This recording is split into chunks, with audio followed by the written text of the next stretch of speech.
Hello and welcome everyone to Shanvi Study Circle, your home to all the weird lesson plans and micro teaching plans। तो आज हम discuss करेंगे micro plan जो कि व्याख्यान कौशल पर आधारित है, जो एक्सप्लेनेशन स्किल होती है हमारी, और विषय है विज्ञान, प्रकरण है कोशिका। सबसे पहले जब भी हम एक माइक्रो प्लान लिखते हैं तो सबसे पहले जो भी कौशल होता है उसके हम घटक लिखते हैं, जो कंपोनेंट होते हैं स्किल के वो लिखते हैं।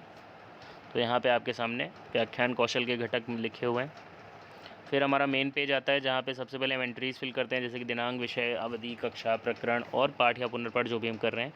फिर अभ्यासित कौशल का नाम लिखा जाता है और फिर हम बनाते हैं 4 कॉलम्स इस तरह से आपके सामने जैसे मौजूद है। यहाँ पे विषय वस्तु या विषय बिंदु, फिर छात्र अध्यापक क्रिया, छात्र क्रिया और घटक।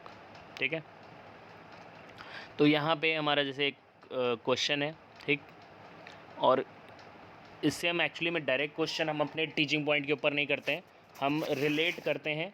ठीक है, तो यहाँ पे सिर्फ एक ही प्रश्न पूछा गया है, ठीक, पहला वाला, ये वाला, दूसरा और तीसरा ये जो है ये आपका कट है सिर्फ। और ये भी ध्यान रखना है कि डायरेक्ट हम अपना जो भी टीचिंग पॉइंट होगा उसके ऊपर क्वेश्चन नहीं पुटअप करेंगे, हम उससे रिलेट करेंगे। जैसे कि सबसे छोटी यूनिट क्लास किससे मिलकर बनेगी? ईंटों से, मतलब बिल्डिंग की अगर हम बात करें किसी, तो ईंटों से मिलकर बनेगी। वैसे ही इन्होंने सेल को रिलेट करने की कोशिश की कि जैसे बॉडी की एक लिविंग ऑर्गेनिज्म की सबसे बेसिक यूनिट क्या होती है, ठीक है, तो सेल होता है, तो वैसे रिलेट करने की कोशिश की गई यहाँ पे। ठीक है, फिर दूसरा हमारा टीचिंग पॉइंट, उस पर भी ऐसे ही हमने प्रश्न दूसरा जैसे पहला पूछा है कि इसने आपके भोजन में क्या क्या चीज़ें शामिल हैं, तो यहाँ पे बता दिया गया। ठीक है, फिर यहाँ पे भी हमारा जो है सेकंड और थर्ड ये कट है, ये क्योंकि चीज़ें हमें ज़रूरी नहीं है। मेन चीज़ ये है कि क्वेश्चन पूछ के उसको रिलेट करके और उसी से हम एक्सप्लेनेशन दे देते हैं। तो यहाँ पे इसका पूरा अच्छे से एक्सप्लेनेशन है। और फिर तीसरा टीचिंग पॉइंट, इस पर भी हमारा जो है पहला क्वेश्चन है कि जैसे हमारे भोजन का मुख्य कार्य क्या है, तो यहाँ पर उत्तर लिखा हुआ है उसके सामने।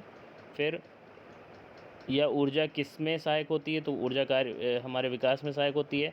फिर तीसरा यहाँ पे कटा हुआ है, तीसरे की कोई नीड नहीं है। फिर इसका एक्सप्लेनेशन दिया गया है। फिर व्याख्यान कौशल का जो हमारे रेटिंग स्केल है वो हमारे सामने मौजूद है। So thanks for watching this video. Like and subscribe for more plans and don't forget to share also.